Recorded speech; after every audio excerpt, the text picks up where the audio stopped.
I'm coming to y'all with an update on the Ohio House of Horrors. I'm not gonna hold you guys too long. We're just gonna go ahead and get into it. Shout out to Annie Elise and shout out to Long Crime Network. My blue chew gold just kicked in. Sir, that is always an immediate yes for me. My husband has been initiated. What we saw down here today is pure evil. 16 children found in unimaginable conditions. Most of our livestock was kept in better conditions than the children. The kids forced to live in a 12 by 12 room in rural Ohio, starved, neglected, illiterate, and according to the Attorney General, some even unable to speak. It looked like almost feral animals. It was terrible. Here's everything we know so far about the Siders family House of Horrors. This is Scandal, presented by Law and Crime. I'm Sierra Gillespie.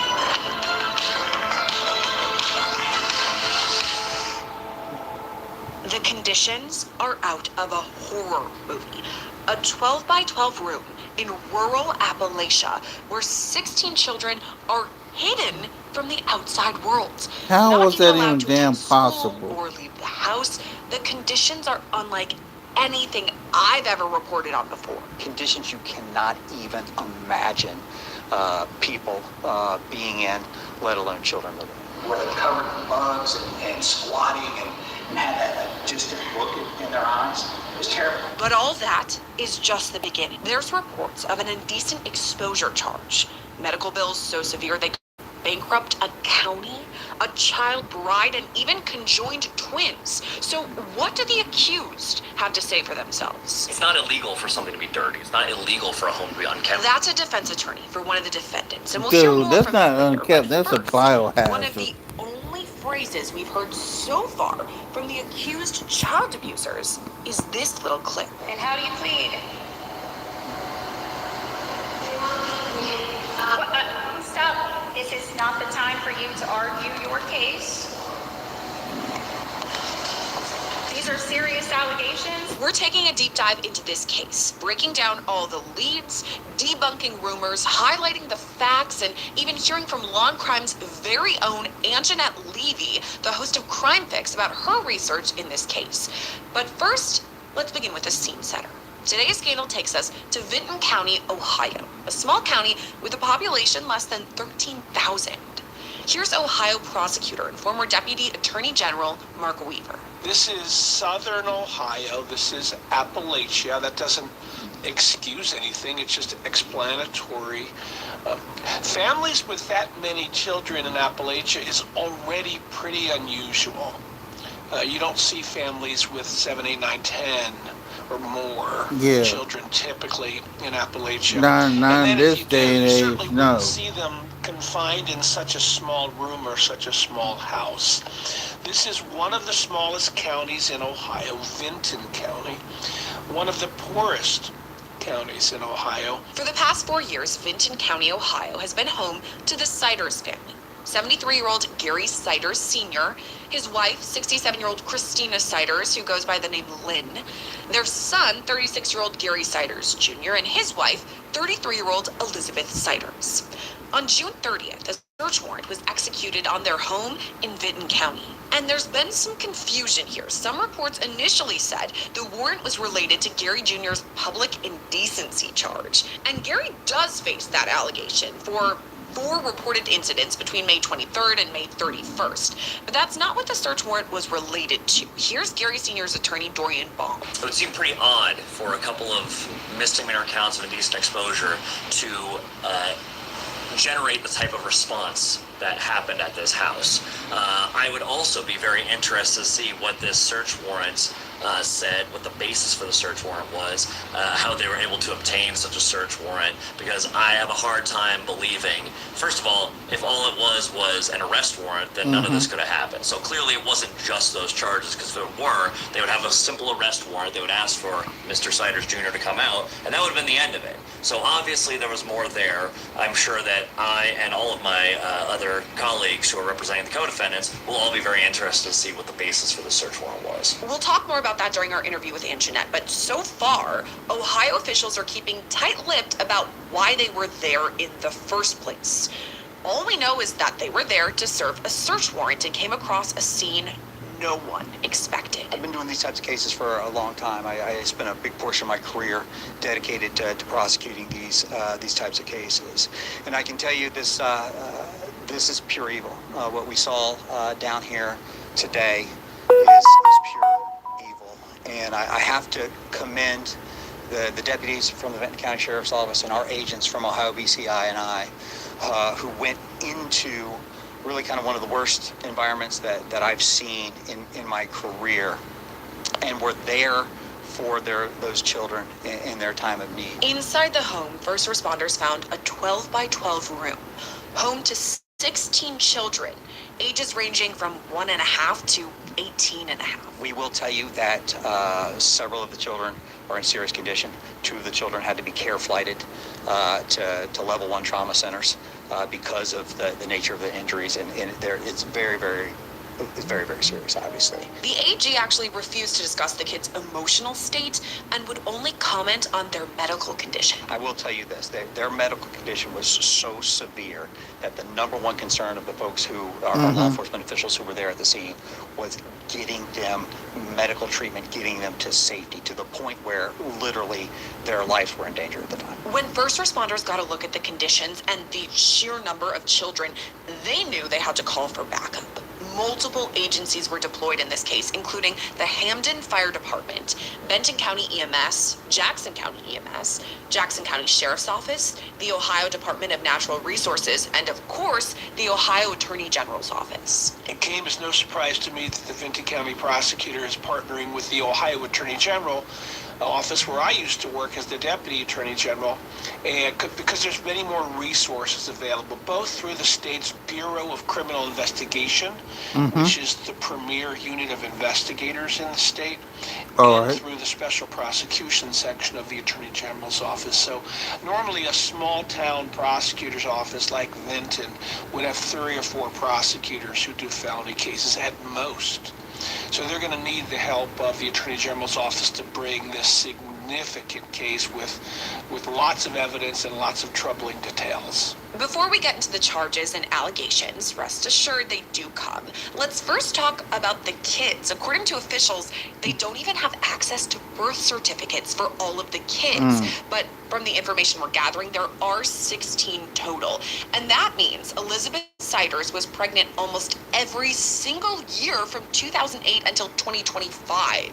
Here's how it all breaks down. She had children in 2008, 2009, 2011, 2012, 2013, 2014, 2016, 2017, 2019, 2020, and in 2022, 2024, and 2025, she had twins. And I will note that the twins born on November 20th, 2022, Bailey and Faith, were conjoined twins born at the hospital. Now, they were born prematurely and died of natural causes.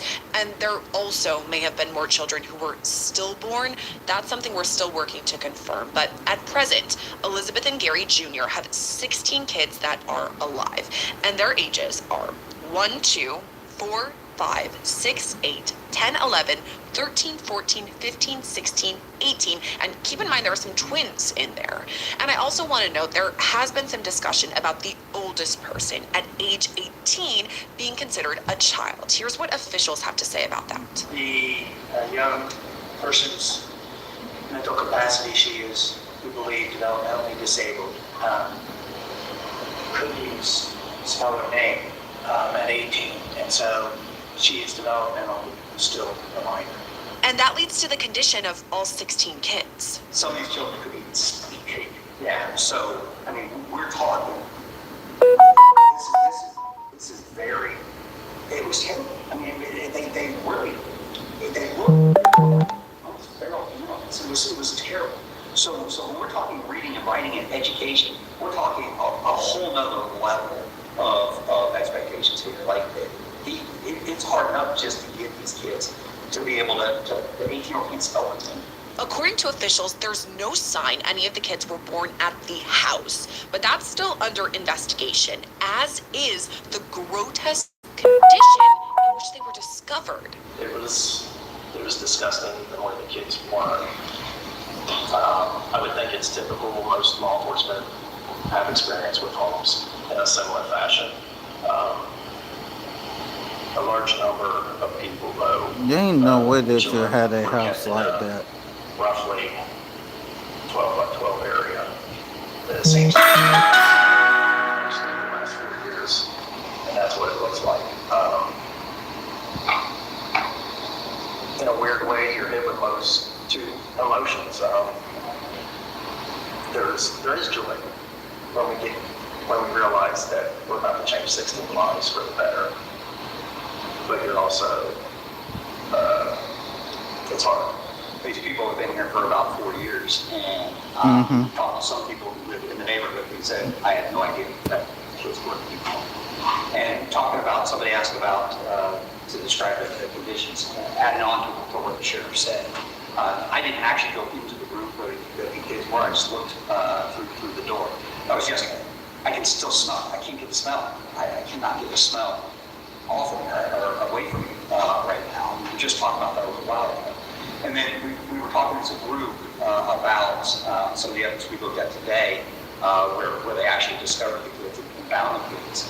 And it really, it's not that different than those pictures you see of kids in Africa, like just where they're covered in bugs and squatting and had that distant look in their eyes. It was terrible. I mean, it is absolutely terrible. And again, we've got to make sure the kids are safe.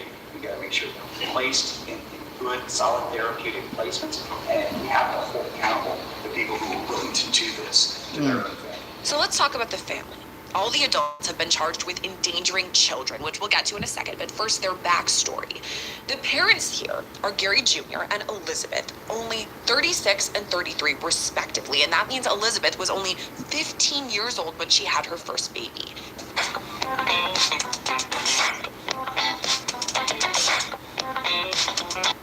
Elizabeth was only 15 years old when she had her first baby. This came just months after she married Gary Jr. And you heard that right, by the way. Married. This was back in 2008. Elizabeth was 15 years old and Gary Jr. was 18. Now, it wasn't legal to get married in Ohio for someone only 15, but just across the border in West Virginia, Elizabeth was legally allowed to get married with parental approval, so she did. Elizabeth's uncle-in-law told local TV station WOWK13, quote, she did not have a very good home life when they got together, and she escaped to Lynn, Christina, and Gary's house, which was back then a normal American home. Over the last 2 decades, the family has moved around a lot. We know that they have ties with Gallia County. There was some talk that they may have been down in Pike County. There was some talk that possibly in Jackson County. There's some talk that they were up in Wisconsin for a little bit. And it appears that they've been back here in Benton County for about 4 years. Elizabeth's brother Jeremy has claimed that she was indoctrinated. And we'll talk about this more with Aunt Jeanette. We're not really sure what that meant. I mean, indoctrinated into what? We can take some clues from his social media posts, though. On June 30th, he wrote, quote, my sister just wrapped her life up due to indoctrination. It is 100% real. 20 kids and younger than me. The math equals immature piece of explicit man involved. I met this dude a couple months ago. Shook my hand like a baby would. Super soft hands. Definitely never worked a day in his life. I should have took him out that night. I was thinking about it, but my sister, I was happy to see. Been 15 years. You lost touch with your family, followed another. Look what happened. On July 5th, he posted another status. It reads, quote, this is what I think. Slap on the wrist. You cannot be charged for ignorance. The horror stories is not true. Nothing is true. My sister and her husband really did do their best to their IQ. Allowance is the one to blame. Low IQ, getting that money, similar. Just like me, only on plus 500 app. I be chasing that money with a bit higher IQ. Everything is misunderstood. Their hygiene, low IQ. The man of the house is responsible, at most. He is the leader, leading followers. That's what I think. Again, we're going to talk about all of this during the interview. The possibility that maybe there was something else going on here, that maybe Elizabeth herself could have been a victim too. And in fact, her defense team is still trying to figure all of that out. It's my understanding, I believe this prosecutor understanding that my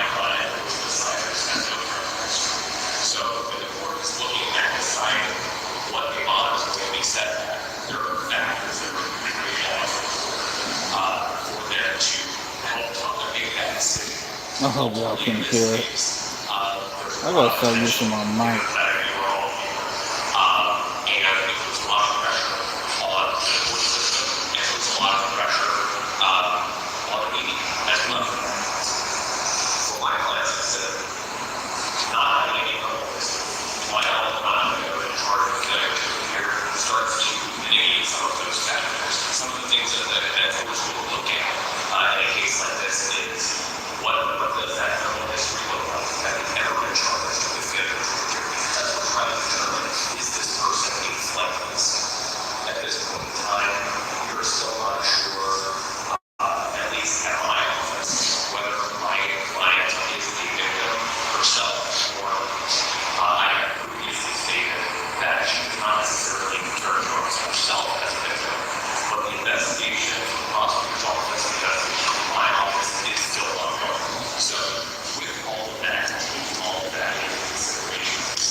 There's an interesting reply from the prosecutor about this issue, whether Elizabeth herself could be an additional victim. According to her attorney, she's not a victim.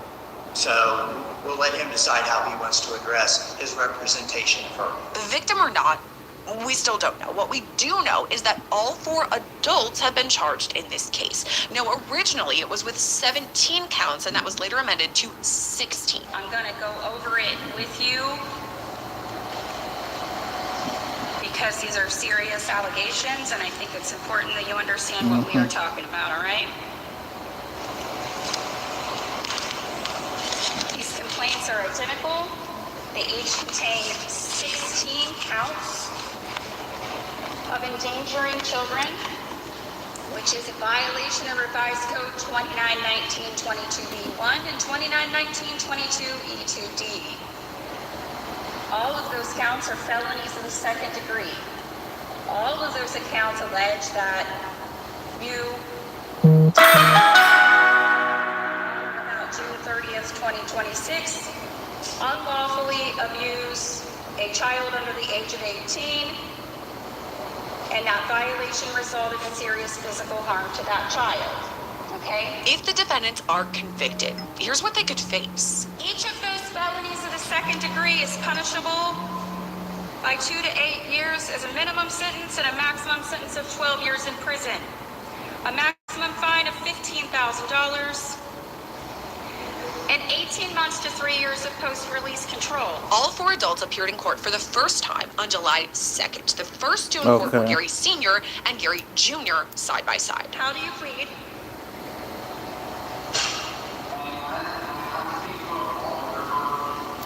Yes, I will enter a not guilty plea for you at this time then, and you can confer with counsel. Okay? Mr. Siders, would you like me to enter a not guilty plea for you as well?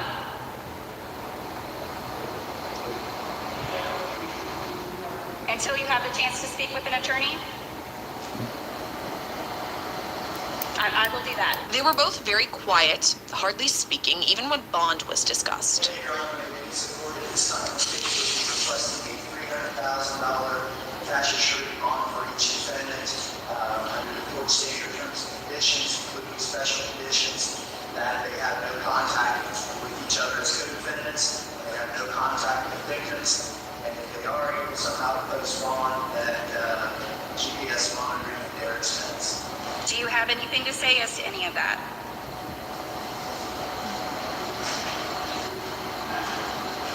All right, I will grant the state's request then. It will be a $300,000 cash or surety bond. It was the same thing for Lynn, Christina, and Elizabeth. The judge explained their charges, read out the ages of the alleged victims, and then asked for a plea. And here's the part I played earlier in this episode when Elizabeth starts to talk back to the judge. I'll let it play out in full this time. Do you understand these pleas? And how do you plead? Stop. First of all, I want to remind you of your right to remain silent. This is not the time for you to argue your case. These are serious allegations, and if you are unsure on what to do, I will enter a not guilty plea for you until you can consult with counsel. She better take that plea. I because these cases came before this court on a complaint, as opposed to through an indictment by the grand jury, you have the right to a preliminary hearing. And that's a matter you can discuss with counsel once they're appointed as well. All right? All right.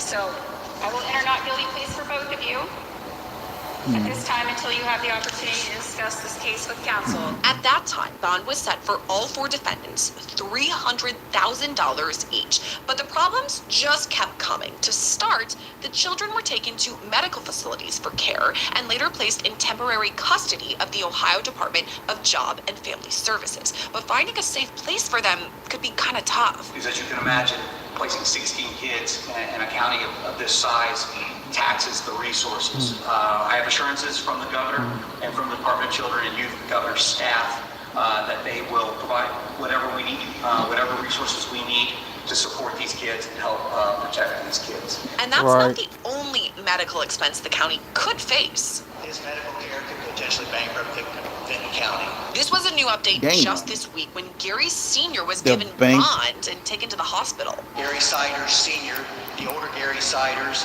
was provided with a bond today, an OR bond. Let me explain the circumstances around that. First, let me stress, the community is not at risk because of this bond. Yesterday, as you all know, the cases were scheduled for preliminary hearing.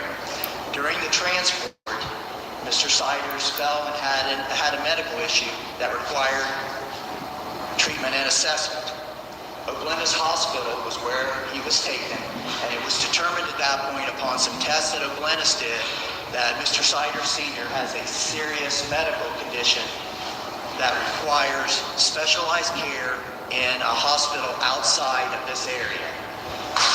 Practically, and I don't know if you folks know this or not, but when defendants are housed in county jails, it is the county's responsibility to pay for the medical care.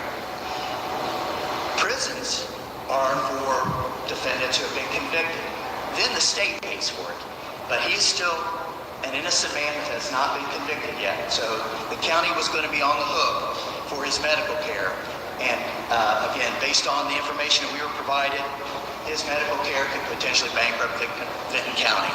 We're not going to put that burden also on. So put that man in hospital because of HIPAA laws, will we don't know bankrupt the county. exactly what happened to Gary Sr. or what sort of condition he's in now, except that he has sought medical treatment. There's also been an order for his competency to be evaluated. Here's his attorney again.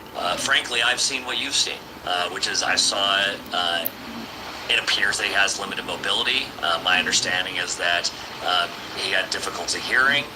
It also seemed that he had difficulty understanding the judge. So I have some of the same concerns that anyone else might have looking at a person whose competence might be in question.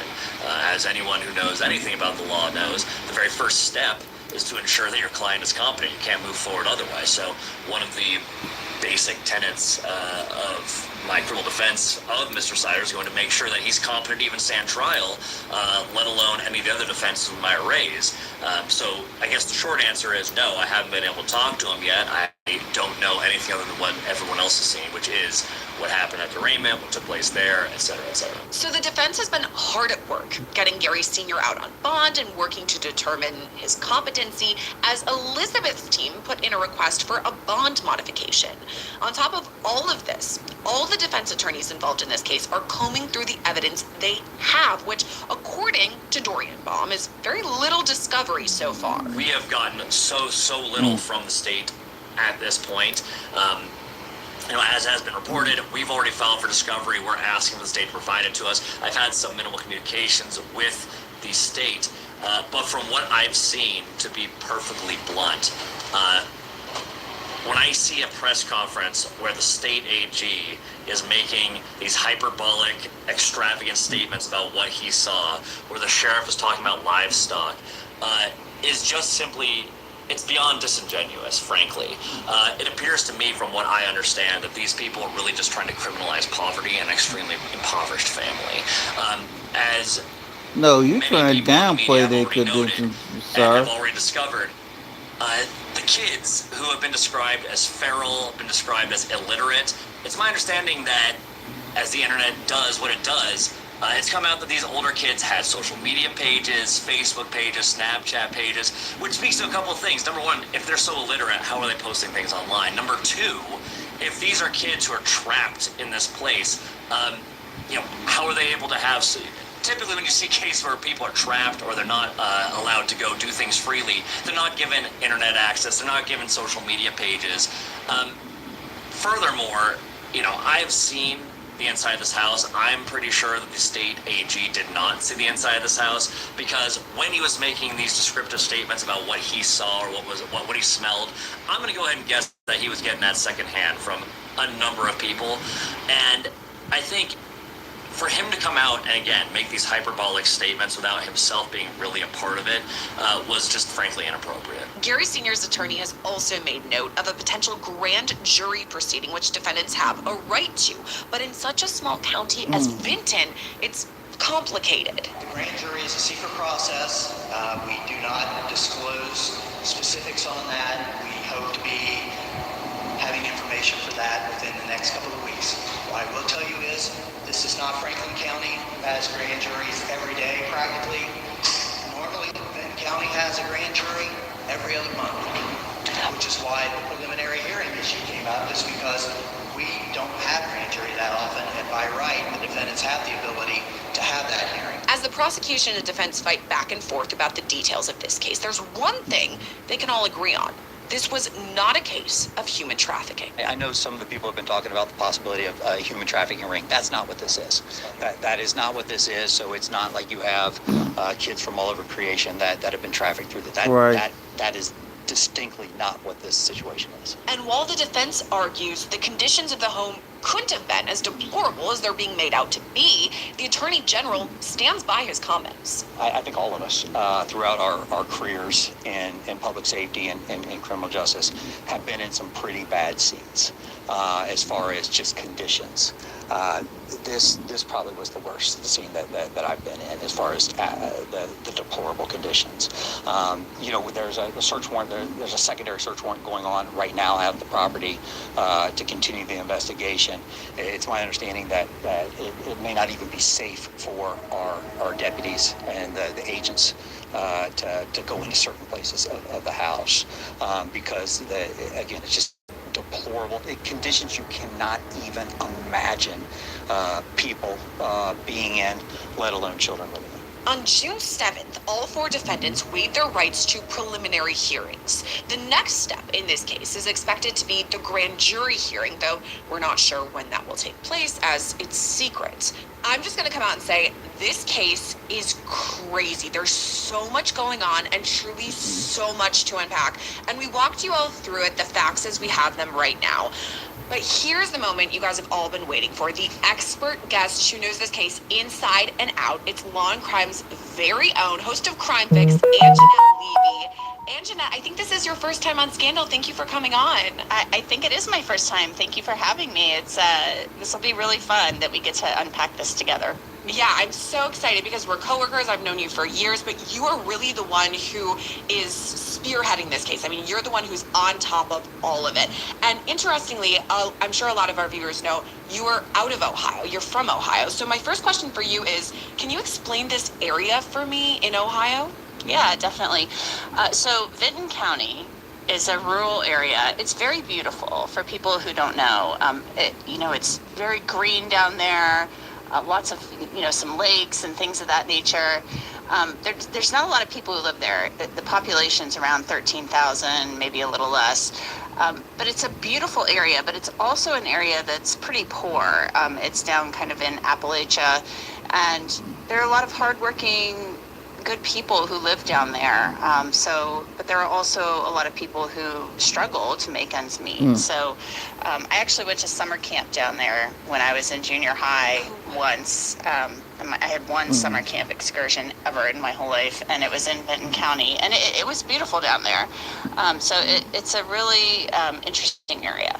It seems very picturesque, but to your point, especially since I've kind of dove into this case. It does seem it's a very small area that maybe not the most amount of money in the county. And then to see something of this, I mean, I know that you've worked in news for years. You've covered literally thousands of cases across the country and world. Have you ever come across anything like this? Well, I've come across a lot of cases where children have been found, living in awful, horrific conditions. However, I've not come across a case where they went in and discovered 16 children who apparently belong to one set of parents in one room. It's been described as 12 by 12. They said that was an estimate. And they claim these kids were in a room where there was feces, that there were flies and cockroaches, that type of thing. So, I have covered cases and really horrific, awful child endangering cases, but I haven't covered one where they came out and said, yeah, we went in and we found 16 children ranging in age from 1.5 to 18, and they're all in the same room, and nobody knew they were there. The law enforcement agents and the attorney general claims that they talked to the neighbors, and the neighbors didn't know there were kids living there, which is stunning to me, because if you have kids, you know that it's hard to keep them still for long at all.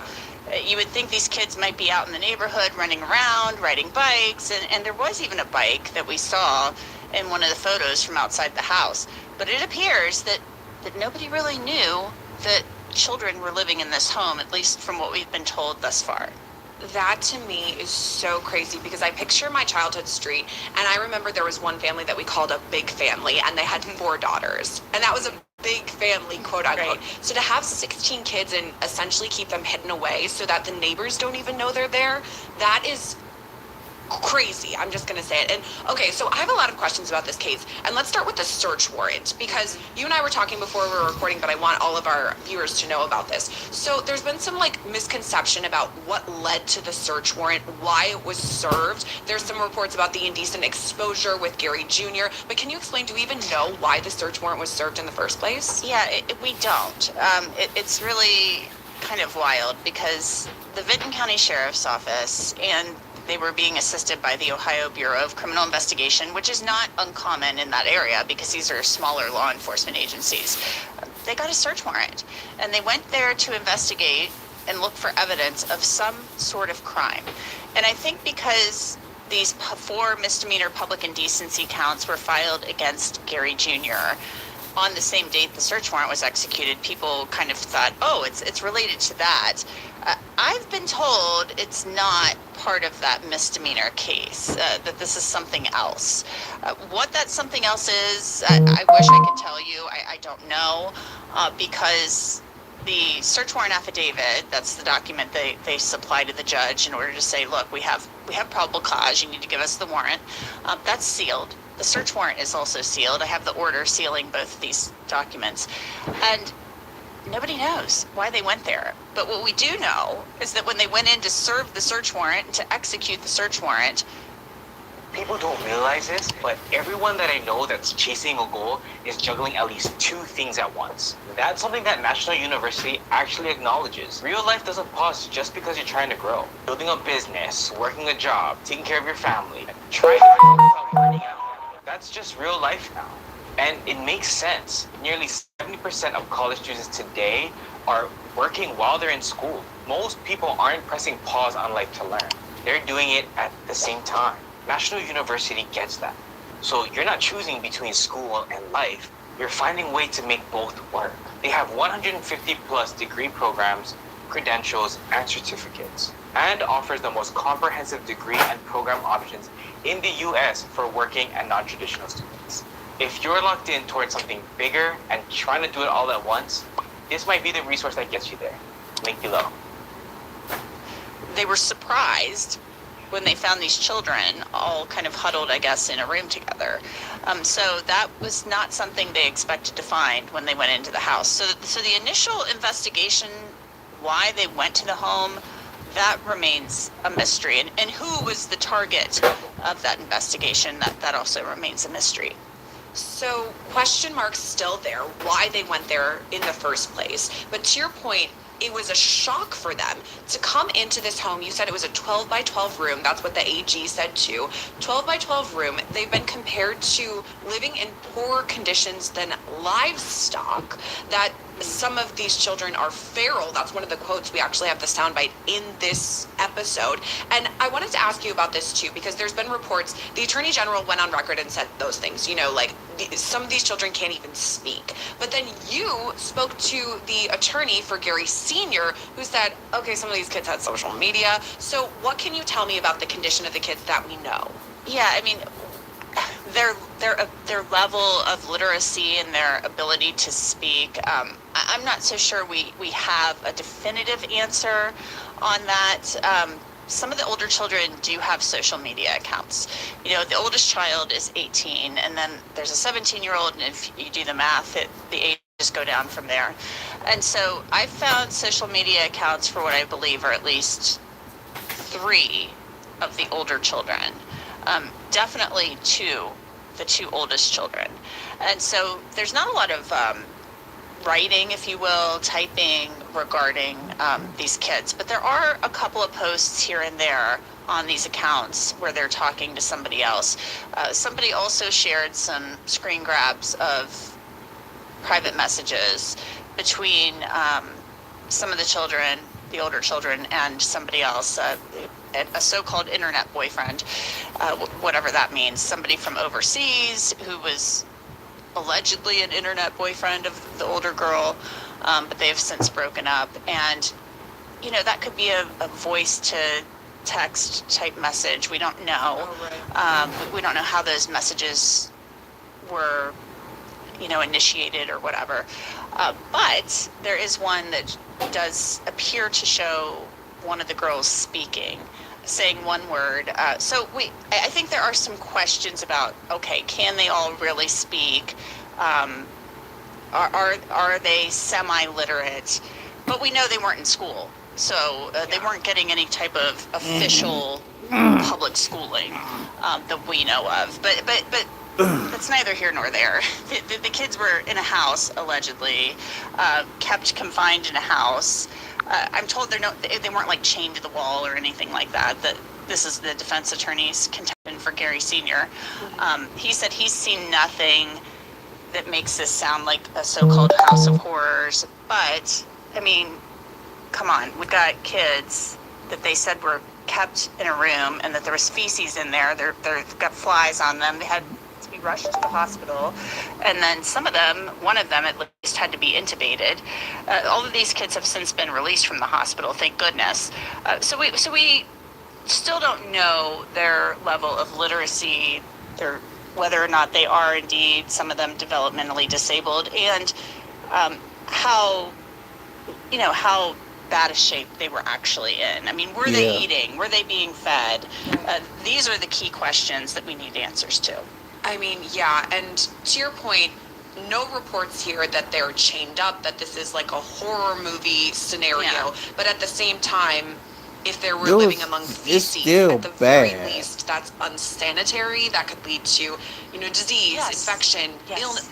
So many really, really difficult things. And I guess this leads into my next question too, is we've talked about this county is, very small in terms of population. Where do these kids go from now? Because they all need to be placed somewhere safe. And I will say that the Attorney General, the prosecuting attorney, everyone has said the number one thing here is that the kids are safe. Like, that's our number one goal. So what happens to the kids now?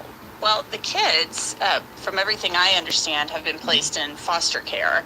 And whether those are families in Vinton County, maybe they've gotten some assistance from surrounding counties, we don't know. That information is always kept private when children are placed with specific families and things like that. But it was certainly going to place a strain on the social services agencies there in that small county. So it's our understanding these children have all been placed with some type of foster families. There are times when they will find family members who they believe are suitable to care for children. But we're talking 16 children here. And some of them are toddlers. That's a lot to take care of. The older children may require a little less, direct hands-on care. But when you've got little kids running around, that's a lot. And we're talking 16 kids. So we're told they're all safe and in good places. But certainly placing 16 children, I think even in a bigger county would still be a challenge. Yeah, and you're right. There's different levels here. I mean, the younger kids, maybe they're not even potty trained at this point. Right. We don't know the various levels of whatever. So that it is tough. It's great to hear that they're all in safe places now. But I guess the next question too, we've talked about how there are 16 victims here, but there's another question mark if potentially there's a 17th. And by that, I mean Elizabeth. Okay, so this is the mother. She has been charged, but there's a question mark as to whether she is a victim here too, because as we've reported, you were the one who found this, 15 years old when she got married. She had to go across state lines into West Virginia to get married, which is interesting to say the least. She's pretty much had kids almost every single year since then. She's now 33 years old, and her brother has gone online and said, I believe she was indoctrinated.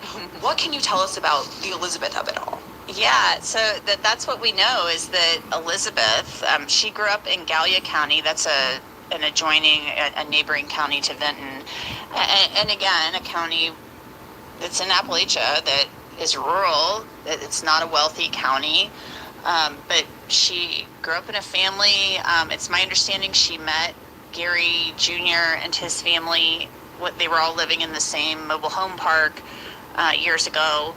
Her brother, one of her older brothers, said that Elizabeth was indoctrinated. Now, into what? We don't know what that means. I mean, indoctrination can mean a lot of things. And this is his claim on Facebook. He also said he hadn't seen her in a long time until recently, but he also said that she chose to follow this family. So it appears that Elizabeth got pregnant, married Gary Jr. in West Virginia when she was 15. He was 18. She had a baby a short time later. She was pregnant when they got married.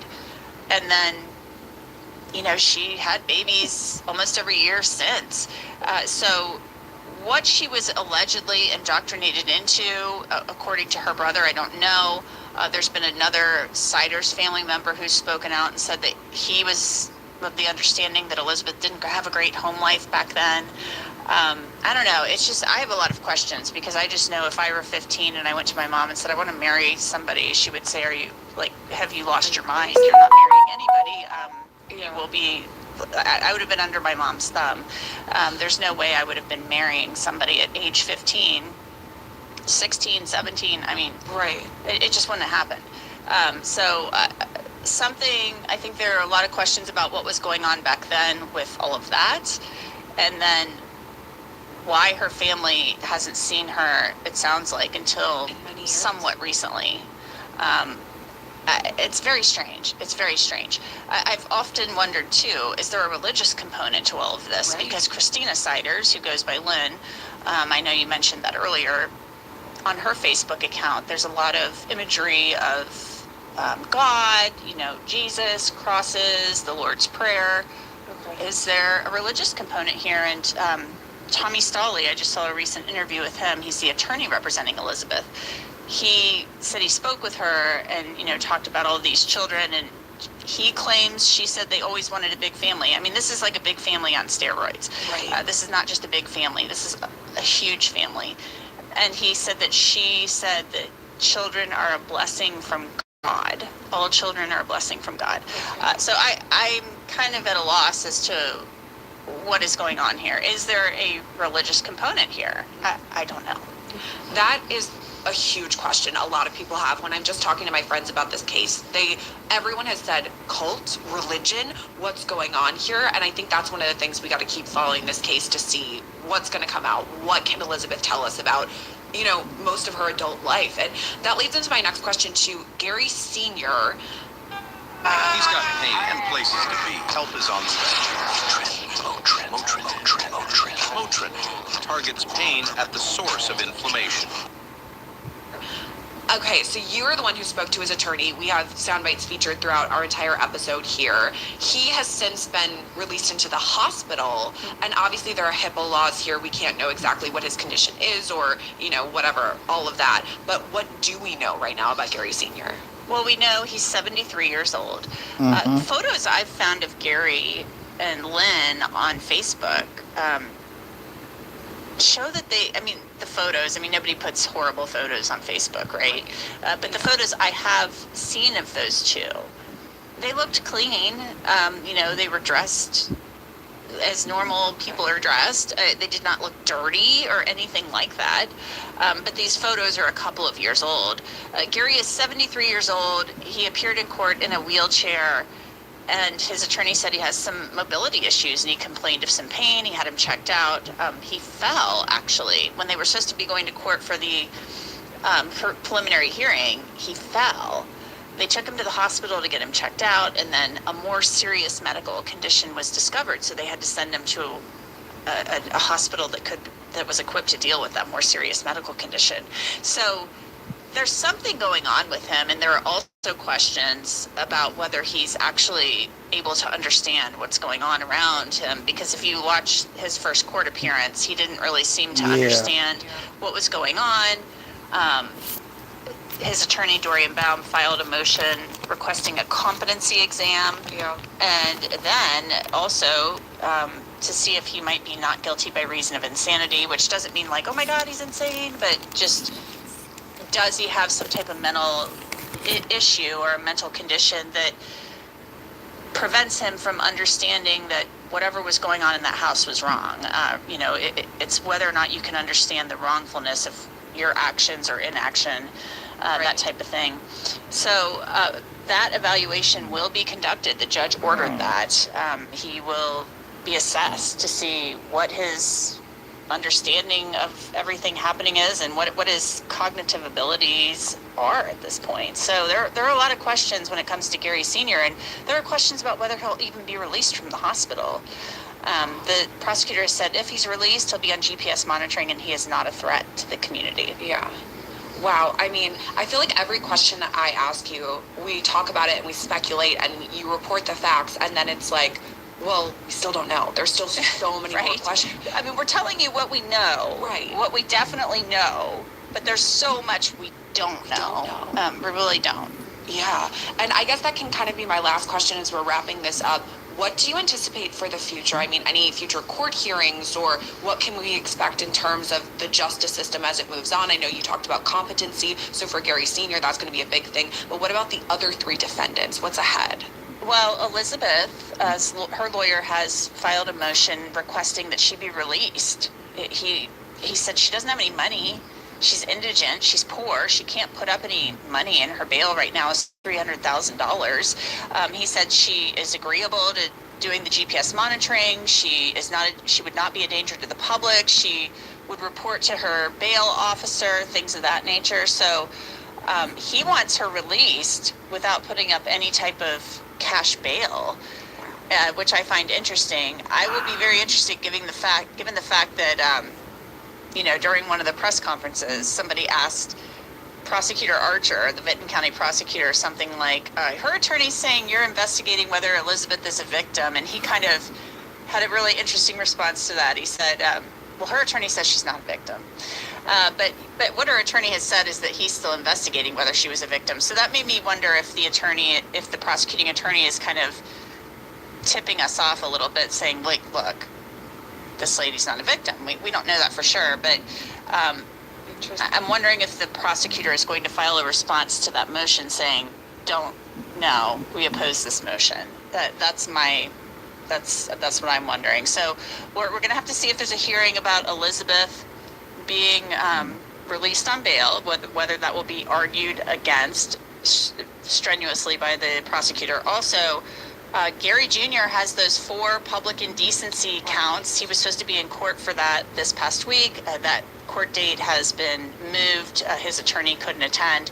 So we'll be looking to that. And then the grand jury, they're going to have to impanel a grand jury to hear this case. And then once the grand jury hears the case, there could be even more charges stemming from that initial investigation that brought them to the home in the first place? So I think the bottom line here is we're still so early on. I mean, thankfully these kids were rescued, they were treated, they're now in a safe place. But to your point, we haven't even had a grand jury convened yet. There's still so much ahead. And as I said at the top of the interview, Anjanette, you've been on top of this case, covering it from start to whenever it finishes. So thank you so much for giving us some of your time and kind of walking us through the case today. Thanks for having me. I appreciate it. And that is where today's episode of Scandal leaves us for now. If you like what you saw and you want to see more or connect with me on social media, you can find me on places like Instagram at Sierra Gillespie. Thanks for watching today's episode of Scandal. As always, I'm your host, Sierra Gillespie, and I'll see you next time. That's it. For this part anyway.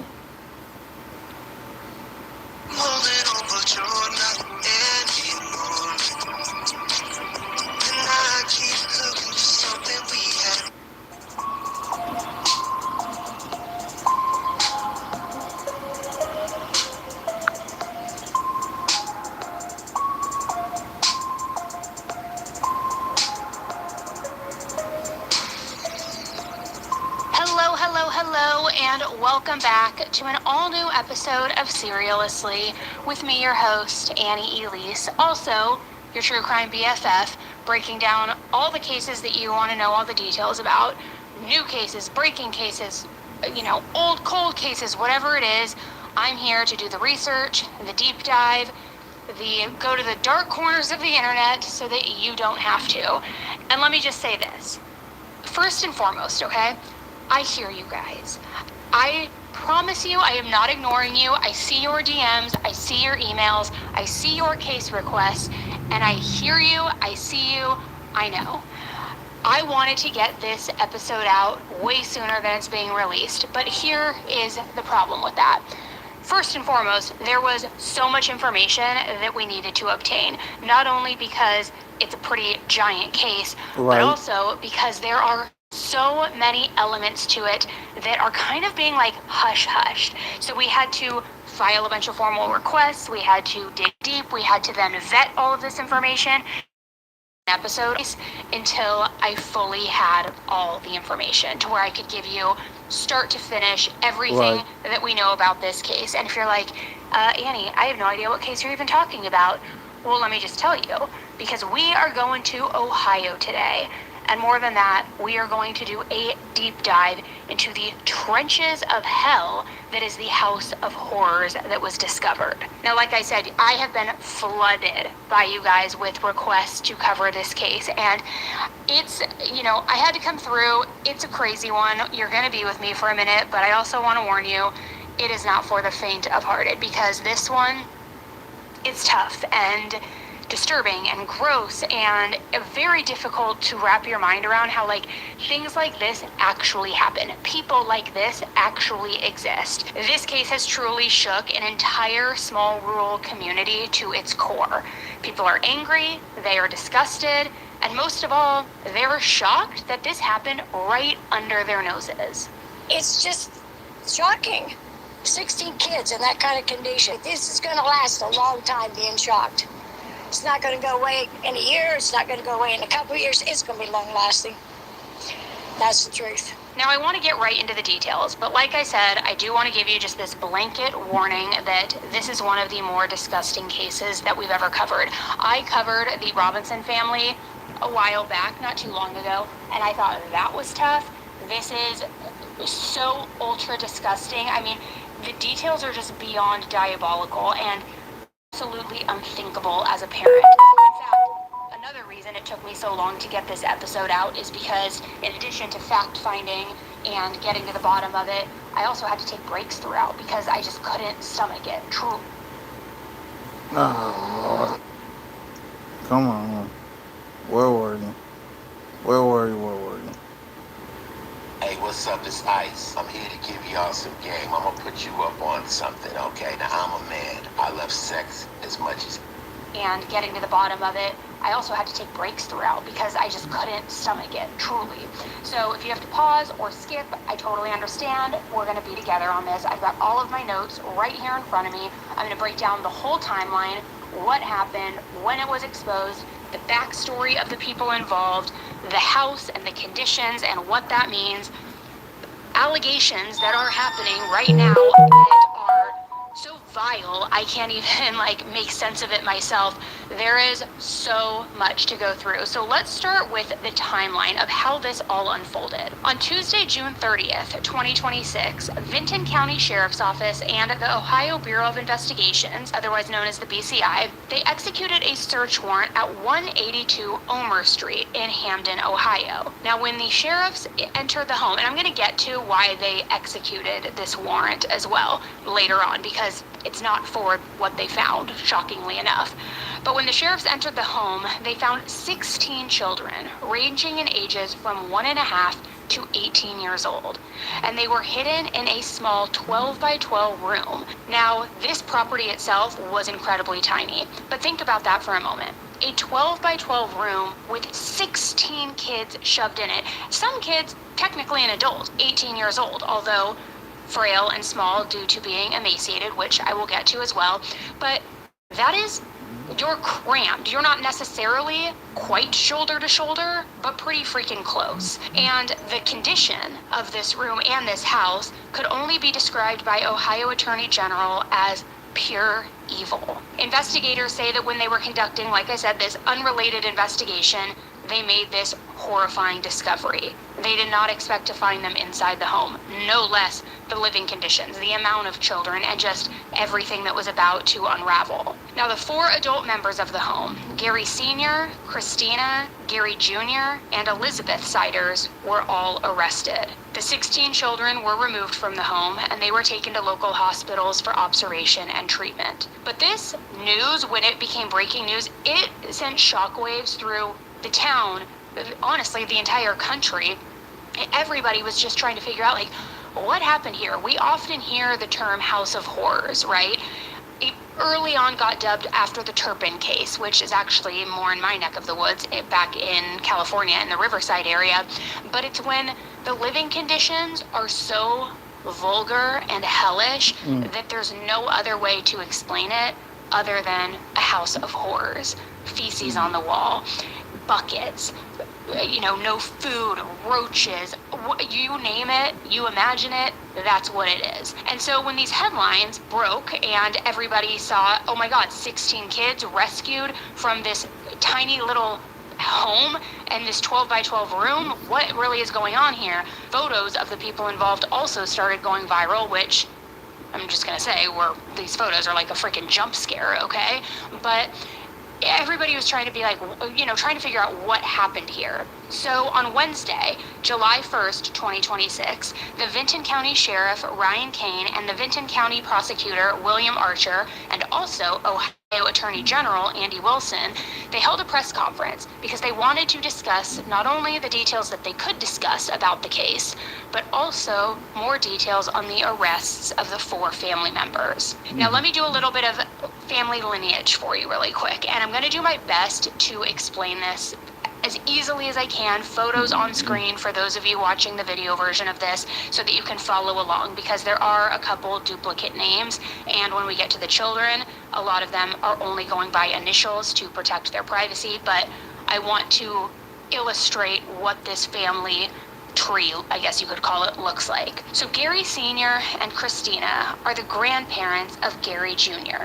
Gary Jr. is married to his wife Elizabeth, and the 2 of them are parents to all of the children, allegedly, and I'm going to get to that in a little while, okay? So the 4 adults each are being charged with 16 counts of endangering children, a count for each child who was rescued from the home. All 4 adults are currently, at the time of this recording, being held on a $300,000 bond. Gary Sr., Christina, and Elizabeth have waived their right to a preliminary hearing. That happened just a couple of days ago. Now, let's go through the details of what resulted in this discovery. Why did they even have a warrant to go and search this house? No less lead them to something that they absolutely did not expect. Well, for about a month, the authorities had been conducting an investigation.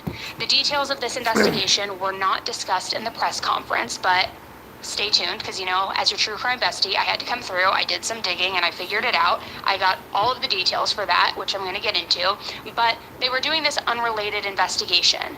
The Attorney General said that the evidence shows that the 4 adults were, quote, pretty good at hiding these kids. And neighbors in the area also apparently told investigators that they had no idea that kids even lived inside this home. This was after the Sider family had moved in 4 years earlier. But can you imagine that? And we hear that, again, a lot of times in these House of Horrors type cases where the neighbors say, we had no idea there were even kids there. Nobody's ever out playing. They're not neighbors who wave to you when they're getting the mail. They keep their shades covered, their blinds closed. So it's once again just very reminiscent of history and pattern that we see, unfortunately, in these types of cases. So during the press conference, Attorney General Andy Wilson and Sheriff Ryan Kane described the conditions where the children were found. And rather than me regurgitate that information to you, I want you to hear exactly from their mouths how they described it, because it's difficult and important to hear. So take a listen. It's almost indescribable. The sheriff was on the scene as well. I probably ought to have him come up, but boy, I was saying livestock, but yeah, mostly cat. So you kind of go on there. As I was saying, most of our livestock was kept in better conditions than the children. It was extremely high presence, I'm sure, of bacterial and human feces. It was just a disgusting scene.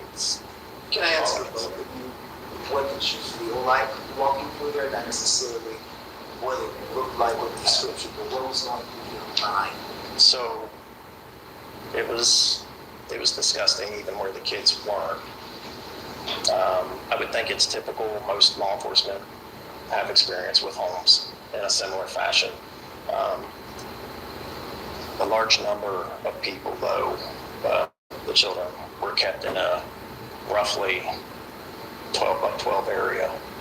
It seems like it's where they've spent the most of the last 4 years, and that's what it looks like. In a weird way, you're hit with two emotions. There is joy when we realize that we're about to change 16 lives for the better. Now let that just sink in for a moment, okay? The fact that he said that livestock were kept in better conditions, animals, and look, I'm not trying to shade any animals and say that they don't deserve to be well kept or well taken care of, but the fact that there is this comparison about these children and livestock being cared for better than these living kids, which I get a livestock's living too, but you know what I mean. It's just deplorable. Now, you may have also, if you've been following this case or on social media actively, you may have seen some quotes from the Attorney General about the children living in third world conditions and, you know, saying that's how bad this was. But I also, again, want to play his entire quote for context. So again, another little bit of a warning because this is very sensitive for a lot of us. But take a listen. To describe the conditions, adding on to what the sheriff said. I didn't actually go into the room where the kids were. I just looked through the door. That was yesterday. I can still smell. I can't get the smell. I cannot get the smell off of me or away from me right now. We were just talking about that a little while ago. And then we were talking as a group about some of the evidence we looked at today where they actually discovered the kids and found the kids. And it really... It's not that different than those old commercials you see of like kids in Africa, like just where they're covered in bugs and squatting and had that like distant look in their eyes. It's terrible. I mean, it is absolutely terrible. And again, we got to make sure the kids are safe. We got to make sure they're placed in good, solid therapeutic placements, and we have to hold accountable the people who are willing to do this to their own family. He also said, and this is a direct quote, that the kids were, quote, almost feral. And he detailed that some of the children are unable to speak, have developmental delays and challenges, and that an 18-year-old could not even write her name. Which, okay, heartbreaking, first and foremost, that some can't speak, they don't know how to communicate, they either have a developmental delay to where they're unable to speak, or they simply have never been educated on words and how to speak. The 18-year-old not even knowing how to write her name. I think that it goes so much farther beyond just the neighbors not knowing the children are there. I would argue, and I'd probably bet my life on it, that there was not a single day in which any of these children attended any sort of educational program whatsoever. I am sure as shit not home, right?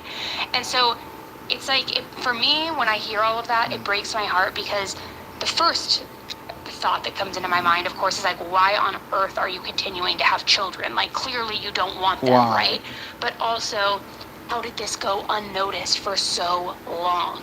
Which, I know I keep saying it, but just stay with me, because we are going to get to all of it today. I'm going to unpack everything for you. So while all of this information was being shared, the press, of course, did ask some questions about how the Sider family managed to stay under the radar. An investigator said that the family had moved around southern Ohio over the past 2 decades, just constantly shuffling around, and that it looks like they also avoided setting up medical and government records. So no digital footprint, untraceable, of course no health insurance, but no IDs, no anything, to where there really isn't any sort of track record as to where they are, where they're going, or again, what their medical history is. They also asked anyone who knew the family to come forward and to please provide any information. They also said that they would be reviewing whether or not the family was reported to any children's services agencies in the past. Then, at the conclusion of the press conference, authorities made it very clear that at that point, it had only been 24 hours since this discovery, and that it is an open and ongoing investigation.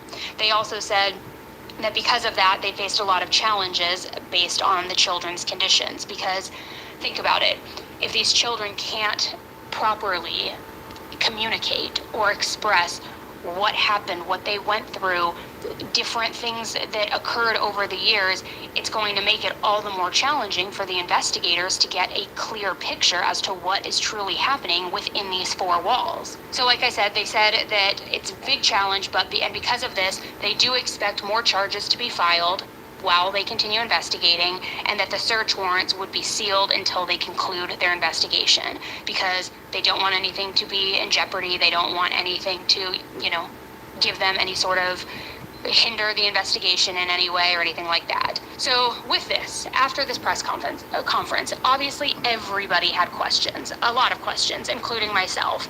And you already know what that means. The moment I start getting questions in my mind and I start going down the rabbit hole, I know I'm going down the rabbit hole for you guys as well. I am going to dig deep. I am going to figure out everything there is to know and try to make sense of it all. So I'm going to break down everything that I found. I'm going to give you some context and some background so that you can really understand what is going on here. Because when I say that it is a lot to wrap your head around, I truly mean it.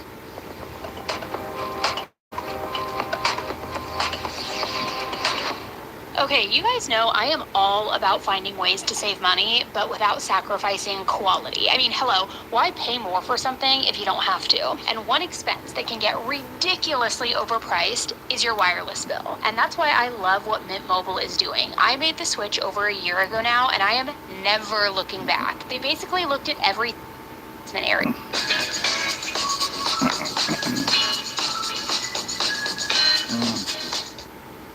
Basement area. Now with that, a few photos have actually been released, which it was taking a while to get photos because they were holding everything so close to the vest because of the integrity of the investigation and because so many minors were involved. But a few photos have now been released that show the inside of the home. And honestly, it's hard to tell which room is the basement versus the bedroom based on these photos because every room looks pretty similar. And for my audio listeners, I'm going to go ahead and put the photos on the YouTube version of this so you can pop over to the video version and check it out yourself. But let me just tell you this. The conditions inside this home, they were just as disturbing as the allegations themselves.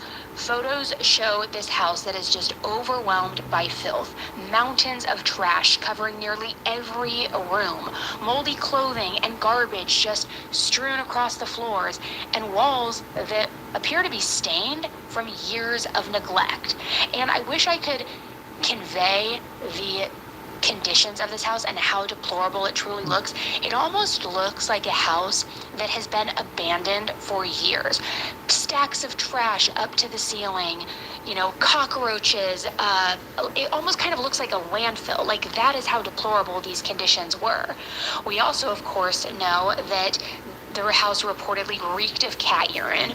Well, I will say this, one of the photos that was released, it did have a footnote at the bottom that said it was the basement, but like I said, I think it's very difficult to tell which room is which, so unless we have the body cam footage doing the actual walkthrough to see where things are logistically, it's difficult to know. But even so, that room that was labeled as the basement, it was so packed with debris that much of the space was no longer even usable. And outside of the house, more piles of trash just surrounded the property, alongside these rundown vehicles that also were filled with garbage, cigarette butts, wrappers. It was just, the entire property was a disaster, a filthy disaster. It's like landfill meets cockroach infestation meets hoarding problem. Just no condition for any human to ever live in, which I think is why there was the comparison that livestock is treated better. But it really puts into perspective. I'm gonna go ahead and cut this off right here.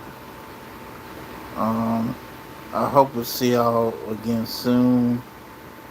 Like, share, subscribe. I'll see y'all later. Peace.